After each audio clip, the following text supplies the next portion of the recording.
इन अनगिनत क्षणों में एक भी क्षण ऐसा नहीं आया जो आपको आभास नहीं हुआ कि अब आपको मुझे सत्य बता देना चाहिए कि मैं आपका पुत्र हूं। किंतु आप तो सब कुछ जानती थी ना, फिर भी आप मौन क्यों रही? क्यों आपने मुझे सत्य नहीं बताया? चंद्रगुप्त मेरे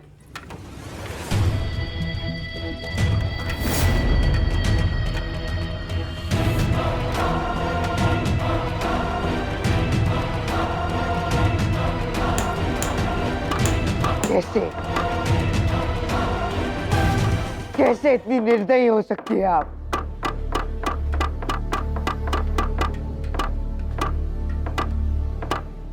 क्या आपके हृदय में मेरे लिए कोई भी भावनाएं नहीं है?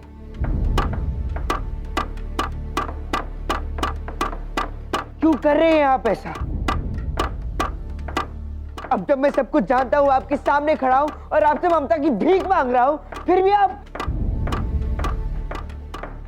मुझे अपना पुत्र नहीं मान रही है? क्यों?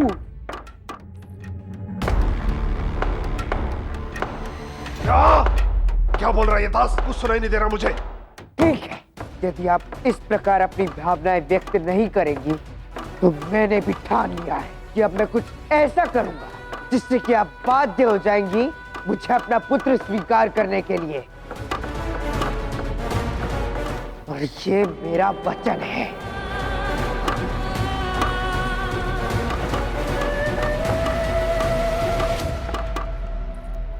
चुनौतियां लेने में बड़ा आनंद प्राप्त होता है ना उस दास को। अब मैं उसे दूंगी उसके जीवन की वो चुनौती जो उसके पतन का कारण बनेगी और जिसके लिए वो मना भी नहीं कर सकेगा।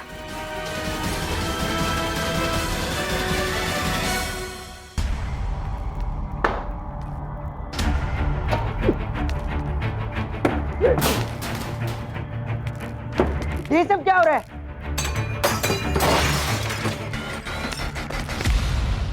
राजकुमारी सुनिए तो सही। जब तक मुझे कोई ऐसा नहीं मिल जाता जो मुझे पुष्प ला कर दे, मुझे चैन नहीं मिलेगा। मुझे वो पुष्प चाहिए। किंतु राजकुमारी, किसी भी मनुष्य के लिए कार्य असंभव है और अगर किसी ने भी प्रयत्न किया तो उसकी मृत्यु निश्चित है।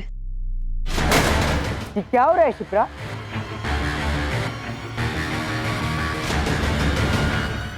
किसी ने राजकुमारी के सामने एक दुर्लभ पुष्प का वर्णन किया है और अब उन्हें वही पुष्प चाहिए।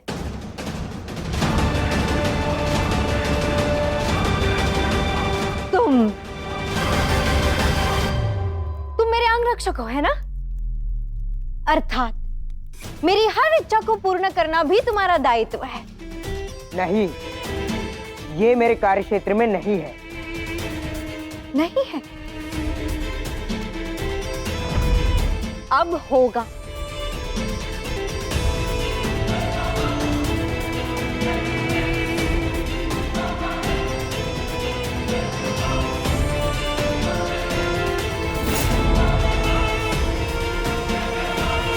यह है वो दुर्लभ नवरंगी पुष्प जिसका वर्णन मैंने सुना, और इसका स्थान उस बेल पर नहीं, यहाँ मेरे कक्ष में है। किंतु राजकुमारी, इसमें बड़ा संकट है। इससे अधिक संकट तो तब होगा जब मैं इस पुष्प के लिए स्वयं को आहत कर लूंगी। दास, मैंने बहुत सुना है कि चुनौतियां तुम्हें उत्साहित करती है। यदि यह दिखावा नहीं और सत्य है तो तुम्हें मेरे लिए वो पुष्प लेकर आना ही होगा। उचित है, मैं वो पुष्प लेकर आऊंगा। ये है वो दुर्लभ पुष्प जो साल में सिर्फ एक बार, एक माह के लिए खिलता है। अपने आप में सिर्फ ये एक ही है, दुर्लभ और विशेष, बिल्कुल मेरी तरह।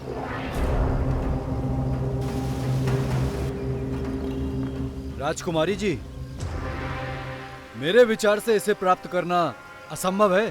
क्यों? ये है ना मेरे भाई का प्रिय, मेरा अंगरक्षक चंद्रगुप्त, जो असंभव कार्य को संभव करने में दक्ष है। क्यों चंद्रगुप्त?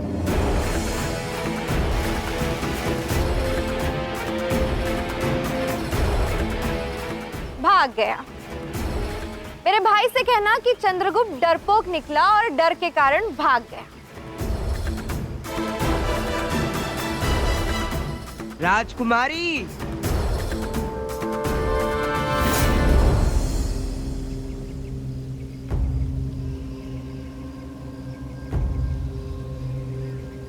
इस संसार में ऐसा कुछ भी नहीं है जिससे मैं भयभीत हो सकूं, और इस असंभव कार्य को संभव करके मैं आपको दिखा दूंगा।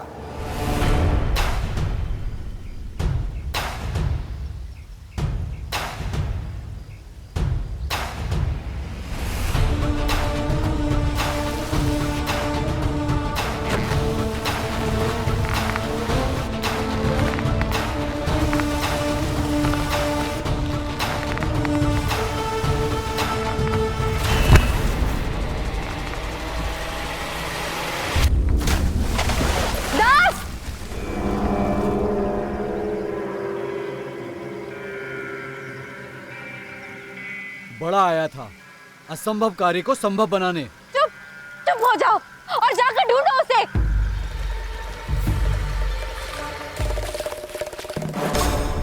क्षमा करें राजकुमारी, जल का प्रभाव बहुत तेज है। अगर उसे तैरना आता भी होगा तो भी वो इससे बच नहीं सकता। हमें लगता है वो मर गया होगा। आप सभी को यहाँ एक दुखद समाचार देने के लिए एकत्रित किया है। मेरा वो दास चंद्रगुप्त मेरी लाडली बहन के लिए वो दुर्लभ पुष्प नहीं ला पाया जिसकी इच्छा मेरी लाडली बहन ने की थी, और वो चंद्रगुप्त राम राम राम राम राम राम राम राम सिधार गया।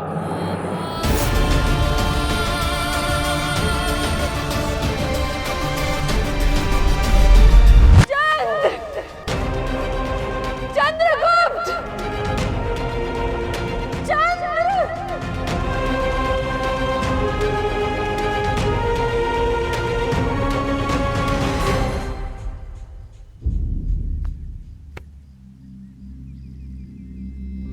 काश मैंने तुम्हें बता दिया होता चंद्र, काश तुम मेरे हृदय से लगा लिया होता। ये तुम सदैव मुझे ऐसे क्यों डांटती रहती हो, जैसे कि तुम मेरी माँ हो?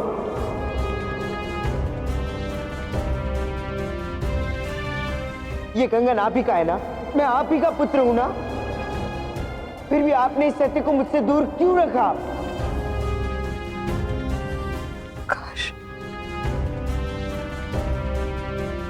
काश मैं तुम्हें और संसार को चीख चीख कर बता पाती कि तुम ही हो मेरे पुत्र, पीपलीवान का राजकुमार,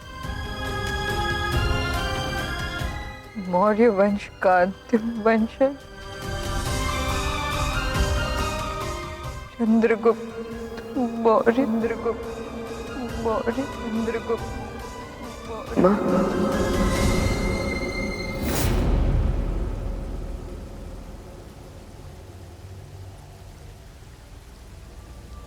चंद्र,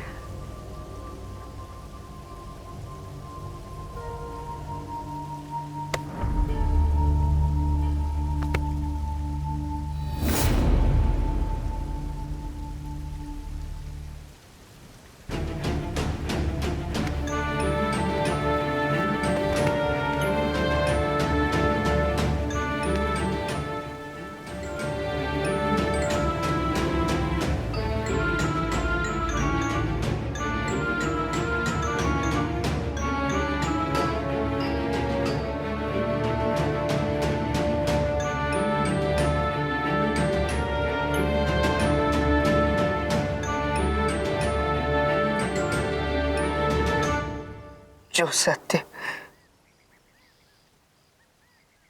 इतने वर्षों से आपके मन में छिपा रहा, आज उसे मुक्त कर दो माँ। बता दो मुझे मैं यही हूं, आपके पास।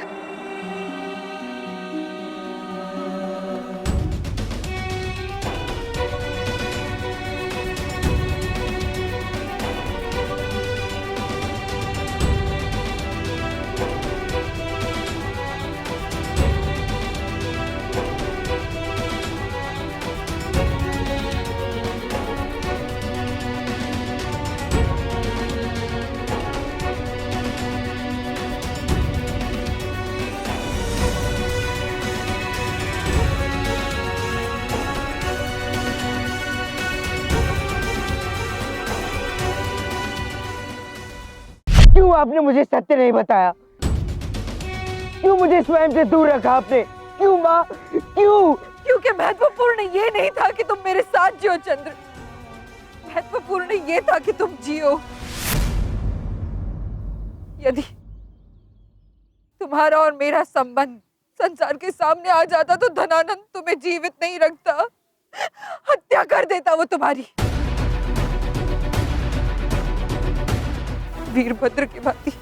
देख देख पूरा देख, आज तेरे वंश का संपूर्ण नाश हो गया। तेरे पति के रक्त की अंतिम बूंद भी बह गई। धनानंद तुम्हें उसी रात मार डालना चाहता था जिस रात उसने पीपली वन पर आक्रमण किया था।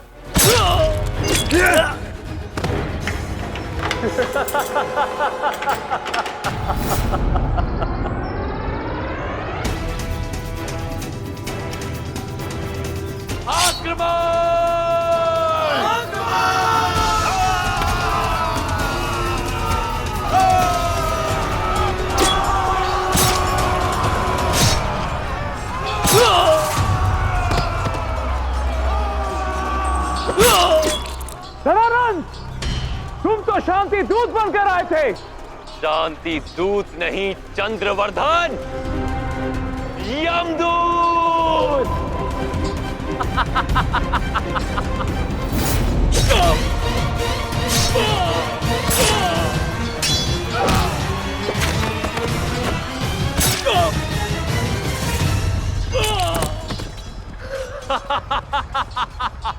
मार दो, एक एक करके सभी क्षत्रियों को मार दो, उनके मान को, उनके सम्मान को, और दिखा दो नापित नंद का शौर्य। और मुझे वो राजकुमार लाकर दो।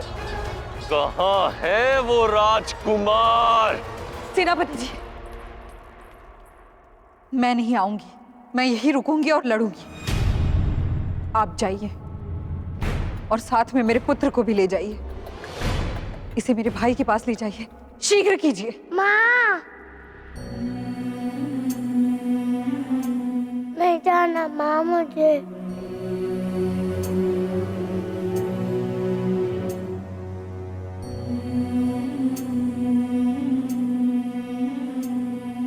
मत्सल देव जी, ले जाइए इसे।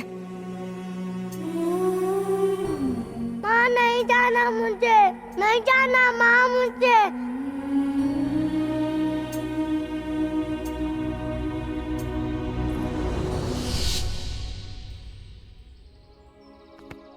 गर्व है मुझे कि मैं उस माँ का बेटा हूँ जिसने अपने हृदय पर पत्थर रखकर अपने पुत्र को स्वयं से अलग कर दिया, ताकि वो क्षत्राणी बनकर हाथों में तलवार उठाकर अपने राज्य और प्रजा की रक्षा कर सके।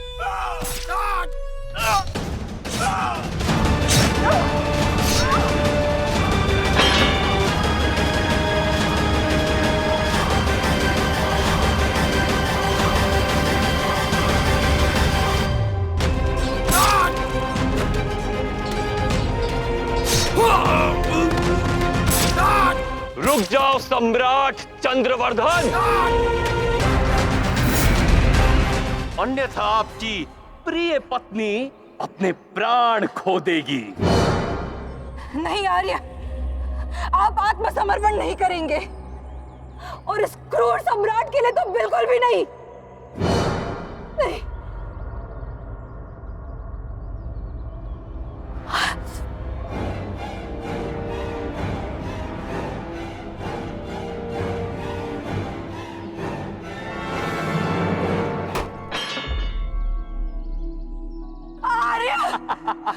क्यों?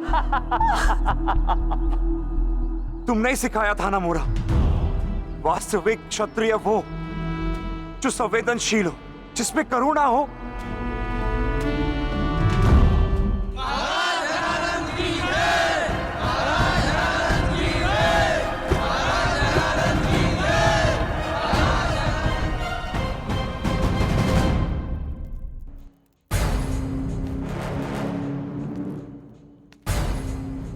चंद्रवर्धन, अपने पौरुष को सिद्ध करने की इतनी तड़प दनानंद, एक बार इन बंधनों को खोल दो, तुम्हारे पौरुष का तर्पण मैं करा दूंगा। चुनौती स्वीकार है। कल सूर्योदय पीपलीवन के वन में टक्कर होगी हमारी, और तुम्हारी महारानी, तुम्हारी पत्नी अपनी आंखों से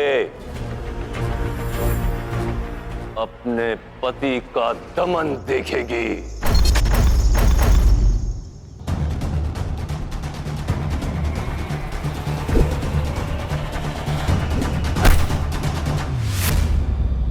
उठो!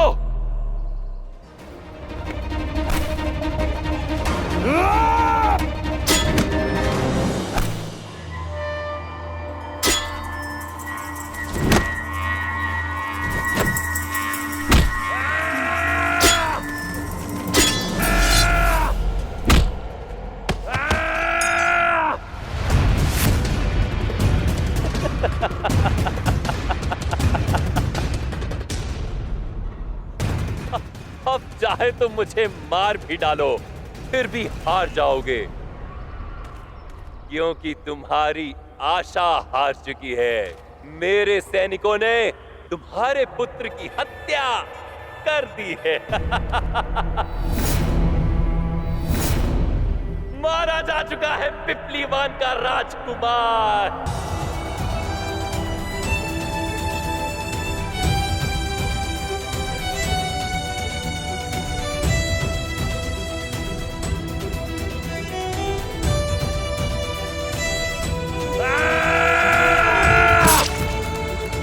नहीं।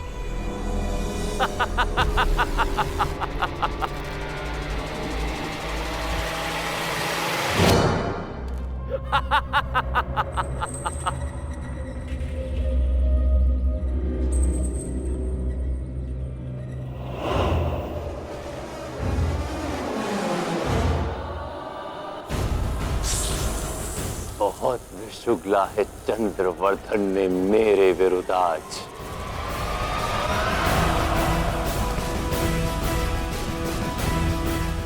अब यही विष चंद्रवर्धन को मौत के घाट उतारेगा।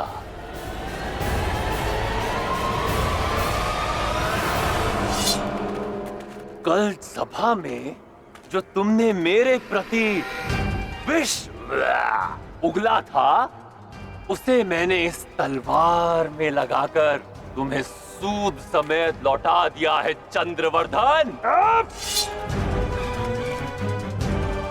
एक बात और, हमारा पुत्र मरा नहीं, अभी जीवित है,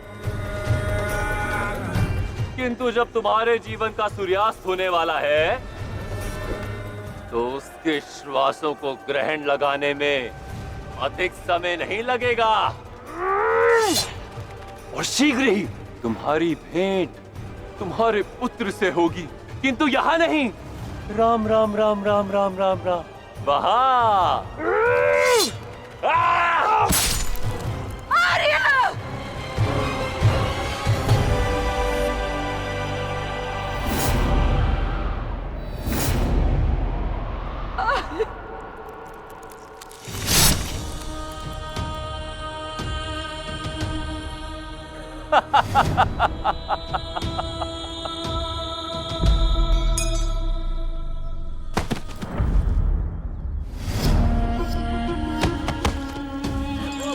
सम्राट धनानंद की जय! सम्राट धनानंद जय! की सम्राट धनानंद की आर्य!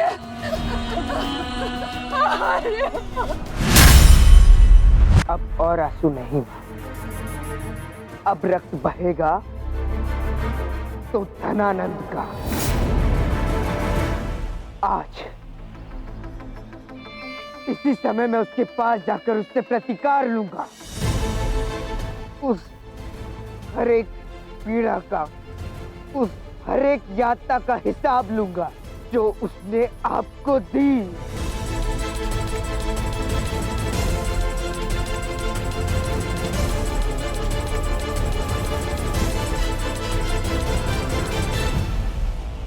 धनानंद! धनानंद!